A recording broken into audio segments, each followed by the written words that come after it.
প্রিয় দর্শক, আসসালামু আলাইকুম। আমরা আমাদের আকাঙ্ক্ষার নির্বাচনের জন্য অপেক্ষায় আছি, যা 2026-এর ফেব্রুয়ারিতে অনুষ্ঠিত হবে বলে আমরা আশা করতেছি। এবং আমরা যে আশাহত হয়েছিলাম তা এখনো কেটে যায়নি। আমরা দেখতে পাচ্ছি মাঝে মাঝে কিছু দল আছে যারা নির্বাচনের ঘোর বিরোধিতা করে আসছিল, তারা এখন কিছুটা নমনীয় হয়েছে। তবে সংস্কার নিয়ে এখনো কথা হচ্ছে, কিন্তু যদি কেউ রাতারাতি সংস্কার করতে চায়, বুঝতে হবে যে এটা কোনো একটা উদ্দেশ্য প্রণোদিত হয়ে তারা তা করছেন।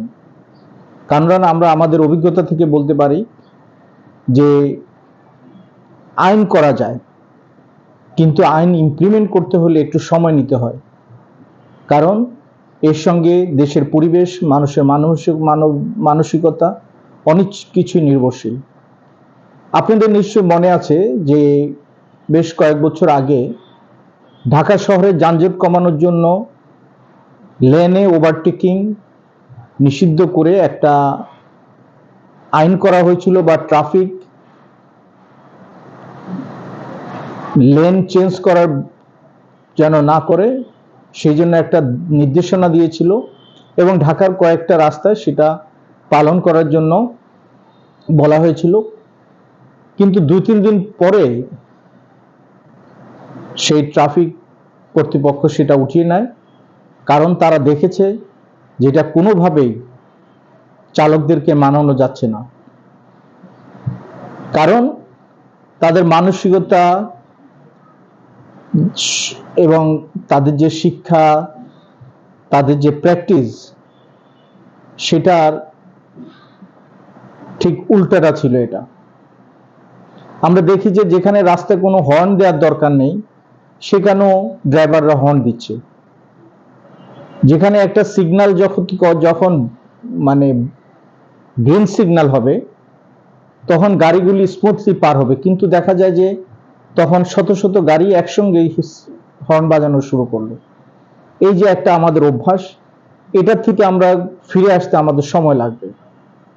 তাই এই যে সংস্কার কথা বলে আমরা যদি বলি যে আগে সংস্কার তারপরে নির্বাচন, সংস্কার করলেই কি তা ইমপ্লিমেন্ট করা যাবে? কোনোভাবেই না। আমাদের শিক্ষা, আমাদের দেশের পরিবেশ, আমাদের মানসিকতা সবগুলি মিলে আমাদেরকে পর্যায়ক্রমে সংস্কার আনতে হবে, এবং সেটা আমাদের জন্য সহনশীল, এবং আমাদেরকে আমাদের সমাজে, আমাদের দেশে এটা ইমপ্লিমেন্ট করতে হবে। এখন যারা সংস্কার রাতারাতি করতে চায়, তারা অবশ্যই উদ্দেশ্য প্রণোদিত হয়ে তারা কোনো একটা উদ্দেশ্যে সেটা করতে চায়, সেটা অবশ্যই দেশের জন্য এবং গণতন্ত্রের জন্য সুখকর নয়।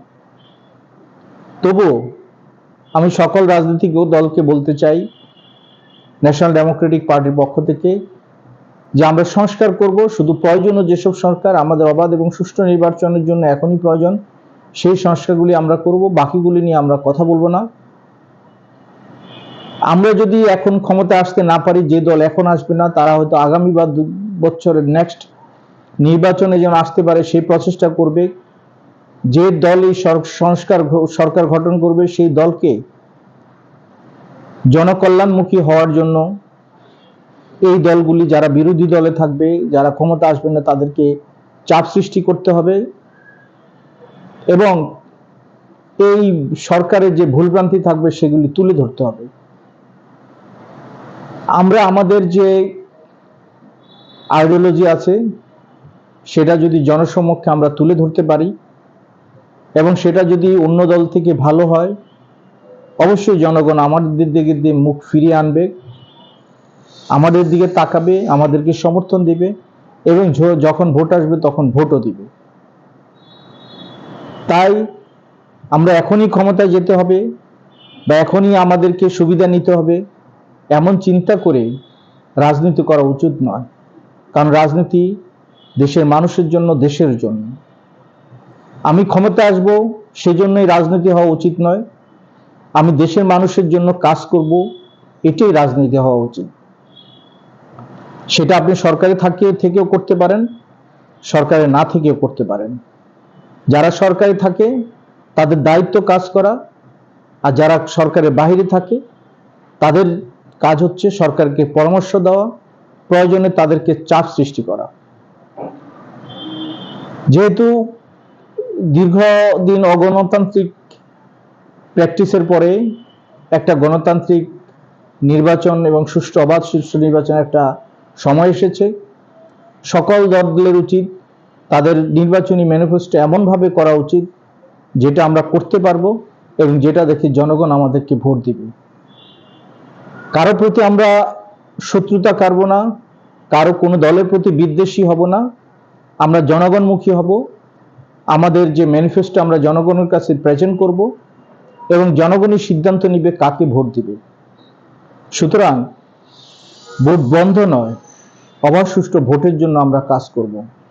ধন্যবাদ সবাইকে। আসসালামু আলাইকুম।